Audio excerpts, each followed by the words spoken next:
To click TV బులెటిన్ల ముందుగా headlines చూద్దాం. మంగళగిరిలో నారా లోకేష్ 48వ ప్రజా దర్బార్ కార్యక్రమం. ప్రజా దర్బార్ కార్యక్రమానికి రోజు రోజుకు పెరుగుతున్న ఆదరణ. శ్రీకాళహస్తిలో శ్రీ మృత్యుంజయ స్వామి విశేష అభిషేక పూజలు. అధిక సంఖ్యలో పాల్గొన్న భక్తులు. 60 కిలోల గంజాయిని పట్టుకున్న సైబరాబాద్ ఎస్ఓటీ పోలీసులు. 5గురిని అదుపులోకి తీసుకున్న పోలీసులు, ఒకరు పరారీ.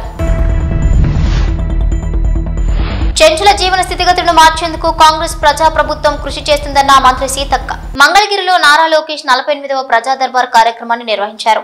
ప్రజలు ప్రజా దర్బార్ కార్యక్రమానికి రోజు రోజుకు తమ సమస్యలు విన్నవించుకోవడానికి వస్తున్నారు. వారి సమస్యలను విన్న నారా లోకేష్ వారి వినతులను స్వీకరించి త్వరగా పరిష్కరించేలా చూస్తానని హామీ ఇస్తున్నారు.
శ్రీకాళహస్తీశ్వర ఆలయంలో సోమవారం శ్రీ మృత్యుంజయ స్వామి విశేష అభిషేక పూజలు శాస్త్రోక్తంగా నిర్వహించారు. సోమవారం ఆలయంలో రాహుకేతు సర్పదోష నివారణ పూజలు, శనేశ్వర అభిషేకాలు, స్వామివారికి రుద్రాభిషేకాలు, వివిధ రకాల ఆర్జిత సేవలో భక్తులు అధిక సంఖ్యలో పాల్గొన్నారు.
సైబరాబాద్ ఎస్ఓటీ పోలీసులకు నమ్మకమైన సమాచారం అందటంతో చందానగర్ పోలీసులతో కలిసి ఒరిస్సా నుండి వస్తున్న మహీంద్రా కార్ను చందానగర్లోని గంగారం చెరువు వద్ద ఆపి లోపల తనిఖీ చేసి కార్ ఇంజిన్లో ఉన్న ఖాళీ స్థలంలో అలాగే కార్ డోర్లలో దాచి ఉంచిన 60 కిలోల ప్యాకెట్లను స్వాధీనం చేసుకున్నారు.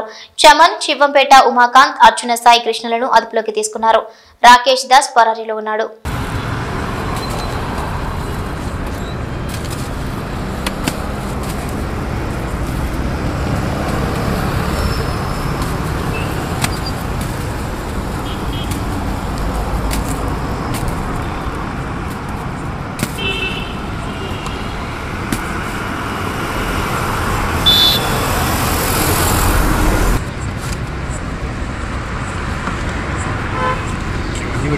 స్పేస్ ఎక్కడ దొరుకుతుంది?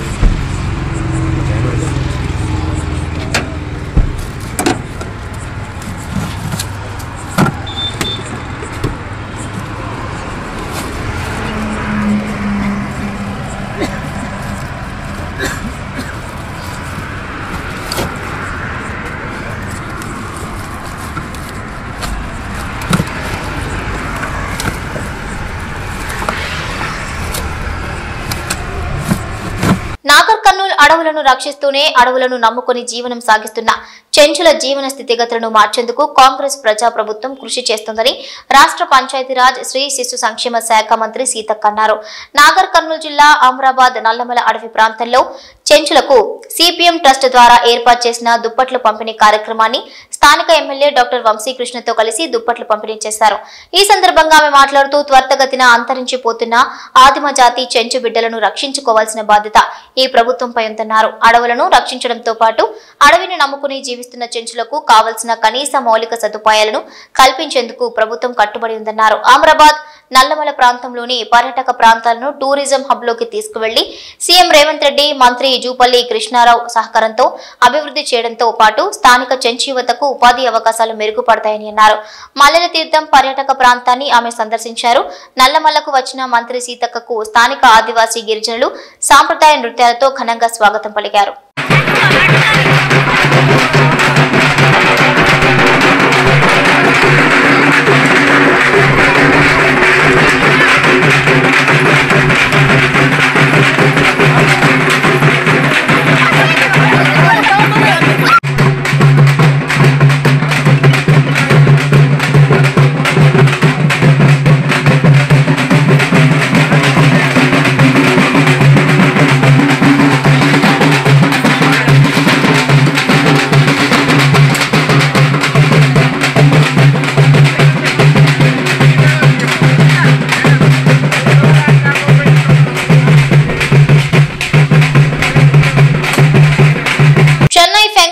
కారణంగా చెన్నైలో భారీ వర్షాలు కురుస్తున్నాయి. తుఫాన్ మధ్యలో చెన్నై ఎయిర్పోర్ట్ లో ల్యాండ్ అయ్యేందుకు ట్రై చేసిన ఇండిగో విమానం త్రుటిలో ప్రమాదాన్ని తప్పించుకుంది. గాలుల తీవ్రతకు కుదుపుకు గురవుతున్నట్లు కనిపించిన ఫ్లైట్ ల్యాండింగ్ సాధ్యం కాక గాల్లోకి లేచింది. వెనుక భాగం రన్వేకు తాకేలా కనిపించినా అదృష్టవశాత్తు ప్రమాదం కాలేదు.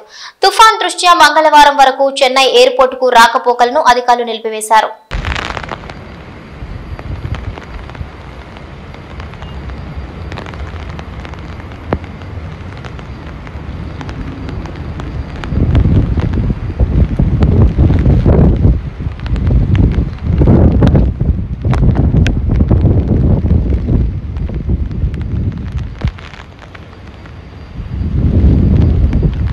తెలంగాణలో మావోయిస్టులకు భారీ ఎదురు దెబ్బ తగిలింది. ఏటూరు నాగార మండలం ఏజెన్సీ అడవుల్లో భారీ ఎన్కౌంటర్ జరిగింది.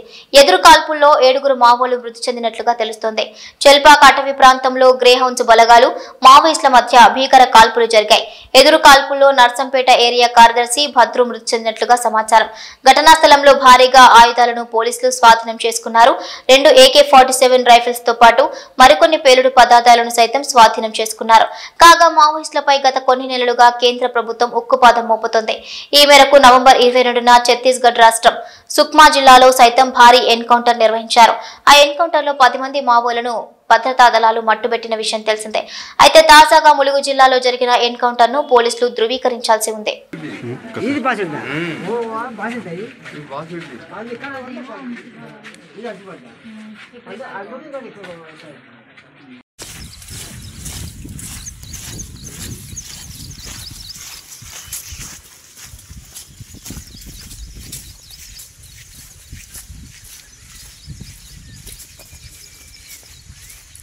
అల్లూరు జిల్లా జి మాడుగుల మండలం కె కోడాపల్లిలో ఓ ఇంట్లో గ్యాస్ సిలిండర్ పేలి భారీగా మంటలు చెలరేగాయి. ఇల్లు దగ్ధం కాగా ఇతర వివరాలు ఇంకా తెలియాల్సి ఉంది.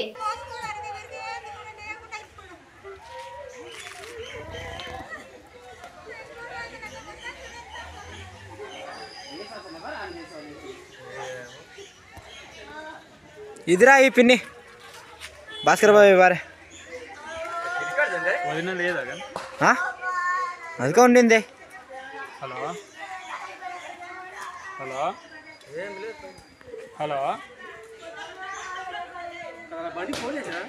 లేదన్నా మనకి ఫోన్ అవ్వట్లేదు. హైదరాబాద్ ట్యాంక్ బండ్ వైపు నుంచి వస్తున్న కారు అంబేద్కర్ కూడలి వద్ద అదుపు తప్పి ఫుట్పాత్ పైకి దూసుకుపోవడంతో ట్రాఫిక్ కు అంతరాయం కలిగింది. రాత్రి 9 గంటల సమయంలో ఆదర్శ నగర్ ఎమ్మెల్యే క్వార్టర్స్ నుంచి యూటర్న్ తీసుకుని సెక్రటేరియట్ వైపు వెళ్తున్న మంత్రి శ్రీధర్ బాబు వాహనం దిగి స్వయంగా ట్రాఫిక్ ను చక్కదిద్దారు. ఆయన సెక్యూరిటీ సిబ్బంది కారును అక్కడి నుంచి పక్కకు జరిపారు. ఈలోగా శ్రీధర్ బాబు వ్యక్తిగత సహాయకులు ట్రాఫిక్ పోలీసులకు సమాచారం అందించారు. అక్కడికి చేరుకున్న పోలీసులు దెబ్బతిన్న కారును దూరంగా తీసుకెళ్లి ట్రాఫిక్ ను క్లియర్ చేశారు. దాదాపు 10 నిమిషాల సేపు అక్కడే ఉన్న శ్రీధర్ బాబు ట్రాఫిక్ అవాంతరం తొలగించిన తర్వాత బయలుదేరి వెళ్లారు.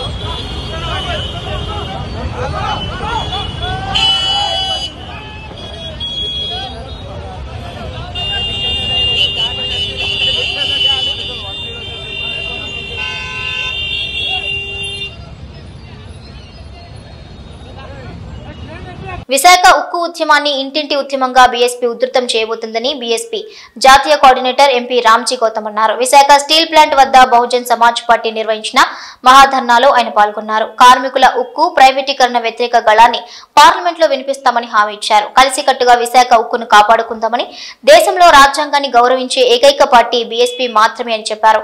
లక్నో నుండి తమ పార్టీకి చెందిన ఎంపీ పోరాటానికి వస్తే ఇక్కడ ఎంపీలు ఏం చేస్తున్నారని మండిపడ్డారు. పార్టీ రాష్ట్ర అధ్యక్షులు బి పరంజ్యోతి మాట్లాడుతూ విశాఖ ఉక్కు ప్రైవేటీకరణను వ్యతిరేకిస్తున్నామని, ఈ పోరాటాన్ని తీవ్రతరం చేస్తామని హెచ్చరించారు. వేల కార్మికుల కుటుంబాలకు న్యాయం జరిగేలా ప్రజా ఉద్యమం చేస్తామని అన్నారు. పల్నాడు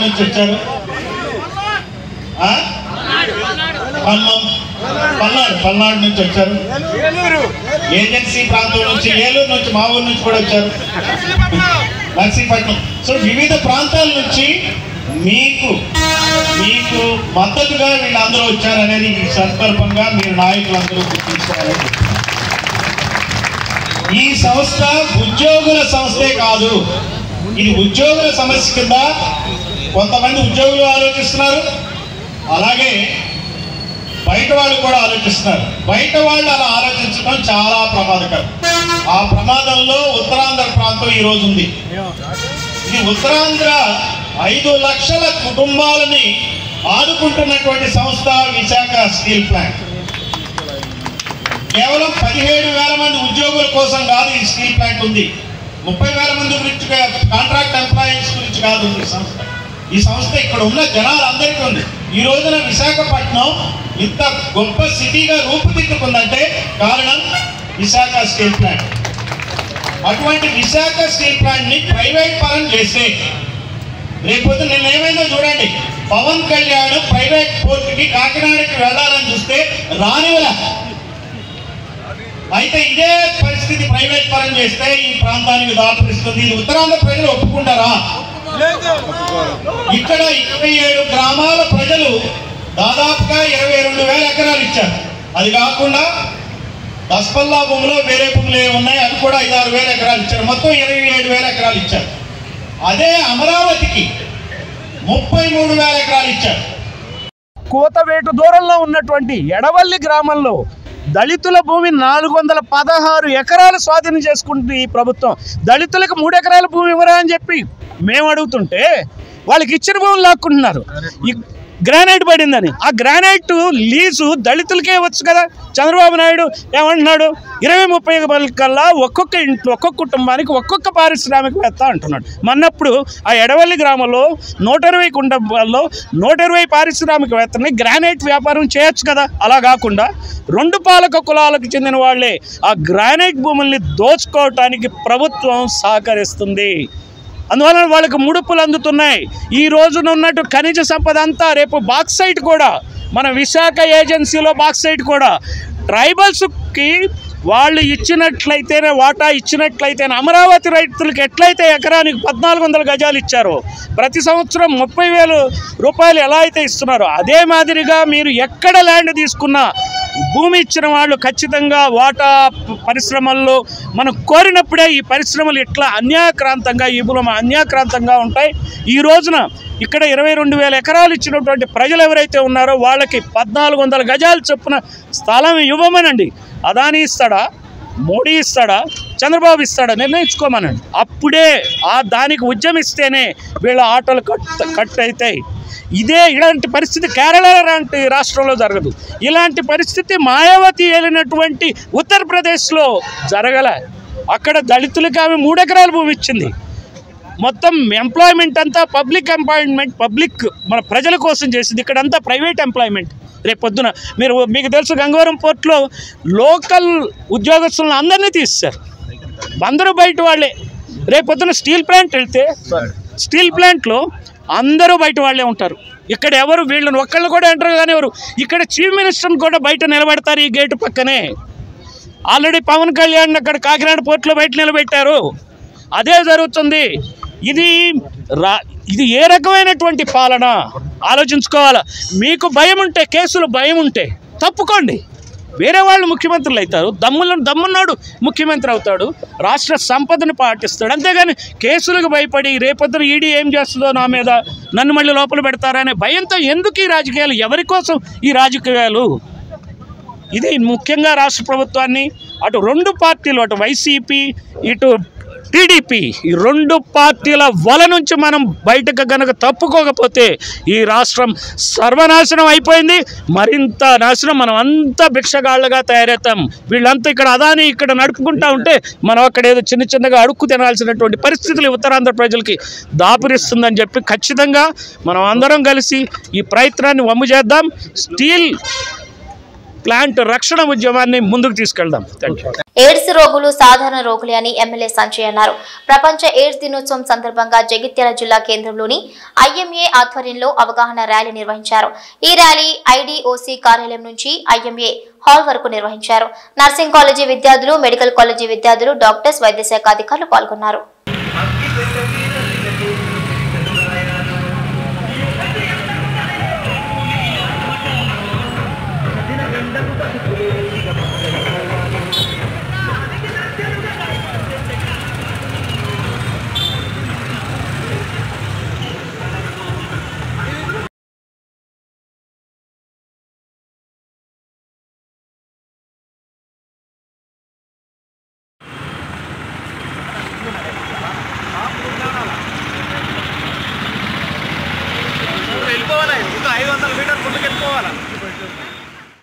వైద్యాధికారి డాక్టర్ ప్రమోద్ గారి నేతృత్వంలో ఏర్పాటు చేసిన అవగాహన సదస్సు, అదేవిధంగా ర్యాలీకి వచ్చేసిన సోదరి పర్సన్ జ్యోతి గారికి, deputy ministers, programme officers, doctors, వివిధ స్వచ్ఛంద సంస్థల ప్రతినిధులు, సభ్యులు,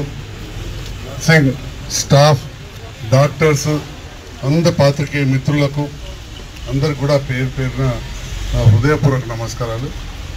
మరి మనందరం కూడా చూస్తూ ఉన్నాం, యాజ్ ఏ ఎమ్మెల్యే కావచ్చు, యాజ్ ఏ సీనియర్ డాక్టర్గా కూడా కావచ్చు, ఈ ఎయిడ్స్ విషయంలో కొన్ని దశాబ్దాల నుండి ప్రపంచం అంతా కూడా ఏ రకంగా ఇబ్బంది పడుతున్న విషయం మనందరూ కూడా తెలుస్తుంది. ఎన్నో కుటుంబాలు విచ్ఛిన్నమైనవి. దాంతో పాటుగా ఆర్థిక వ్యవస్థ కూడా చాలా ఇబ్బంది పాలైంది. ఒక కుటుంబంలో రకరకాల కారణాల వల్ల, అది సెక్షువల్లీ ట్రాన్స్మిటెడ్ డిసీజ్ కావచ్చు, లేదా కొంత హైజెనిక్ లేకుండా వైద్య పరికరాల వల్ల కావచ్చు, ఈ రకరకాలుగా బ్లడ్ ట్రాన్స్ఫ్యూషన్ వల్ల కావచ్చు, మదర్ టు చైల్డ్ కావచ్చు, ఈ రకంగా మనకు ఈ ఎయిడ్స్ సంక్రమిస్తూ ఉంటుంది.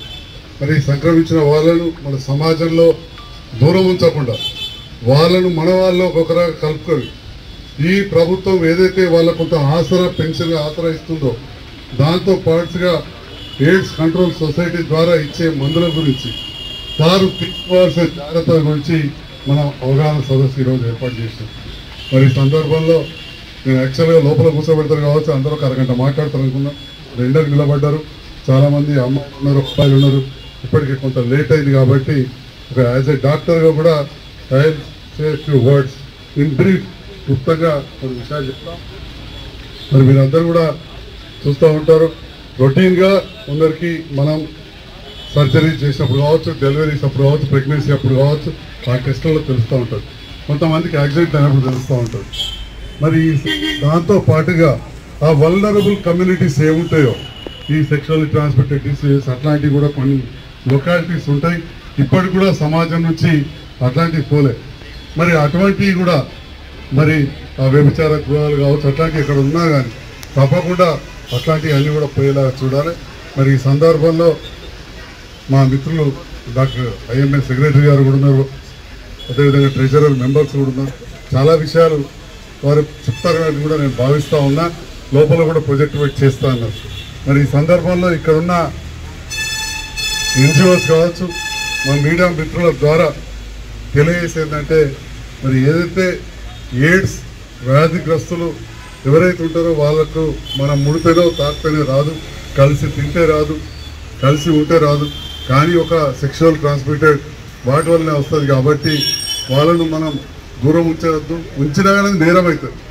దాంతో పాటుగా వాళ్ళకు మంచి అలవాట్లు నేర్పాలి. ఎస్పెషల్లీ ఎయిడ్స్ కానీ హెచ్ఐవి బారిన పడిన వాళ్ళు ఈ ఎక్కువ మద్యపానము, ధూమపానం అంటే సిగరెట్, లిక్కర్ అట్లాంటివి ఎక్కువ తీసుకుంటే ఎక్కువ అవకాశం ఉంటుంది. వాటి బలమైన ఆహారం తీసుకొని సరిగ్గా డాక్టర్లు ప్రిస్క్రైబ్ చేసినట్టు మందులు వాడితే వాళ్ళు చాలా సంవత్సరాలు జీవించగలుగుతారు. ఎందుకు ఇంతకుముందు చెప్పినా అంటే కుటుంబాలే విచ్ఛిన్నం కాకుండా ఆర్థిక వ్యవస్థ కూడా ప్రపంచవ్యాప్తంగా దెబ్బతింటే మరి వారిపైన మందుల ఖర్చే కావచ్చు, వారు అనారోగ్యం పాలైనప్పుడు డాక్టర్లు పడే కొన్ని రకాల రిస్క్ తీసుకుంటూ చేసే వైద్య ఖర్చులు కావచ్చు, కుటుంబాల్లో కూడా వారు బలహీనపడ్డ తర్వాత ఆ కుటుంబాన్ని పెంచి పోషించే స్థాయి కూడా తగ్గిపోతుంది. ఇవన్నీ ఉంటాయి కాబట్టి ఈ ఎయిడ్స్ అనే వ్యాధి అంటించుకోకుండా ఎందుకంటే అంటుకునేది కాదు, అంటించుకునే వ్యాధి అంటారు. ఎయిడ్స్ అంటుకునే వ్యాధి కాదు, అంటువ్యాధి కాదు, అంటించుకునే వ్యాధి, లేకపోతే అంటుపెట్టే వ్యాధి. అంటే కొన్నిసార్లు మనం ఇంజక్షన్ల ద్వారా కానీ బ్లడ్ ట్రాన్స్ఫ్యూషన్ ద్వారా సరిగా టెస్ట్ చేయకపోతే.